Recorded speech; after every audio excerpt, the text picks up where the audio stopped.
ही सोयरी फिक्स म्हणजे फिक्सच समजा.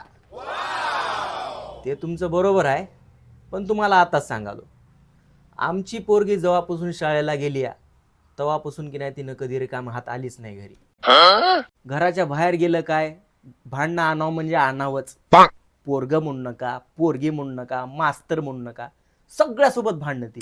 अहो शाळा बंद झाली पण हिचे काय भांडणं बंद झाली नाहीत. आता बघा बा, तरी बी तुम्हाला आमची पोरगी करायची असेल तर करून टाकूत लग्न.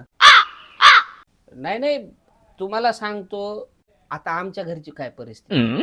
आता आमच्या बायकोला जर कोण म्हणलं हे दरवाजात कचरा कोण टाकला, तर आमच्या बायकोच्या डोळ्यात टळकन पाणी येते हो. आमच्या पोराला कोण मोठ्या आवाजात बोललं तर पोरग ढसा ढसा रडायला लागते, होय की रे? हा, आज तुम्हाला सांगतो, मला जर कोणी बोललं नाही तरी बी माझ्या डोळ्यात पाणी येते. आमच्या घरचे सगळे माणसं हळव्या मनाचे. बघता की उन्हाळ्यामध्ये पाण्याचे काय हाल व्हायले.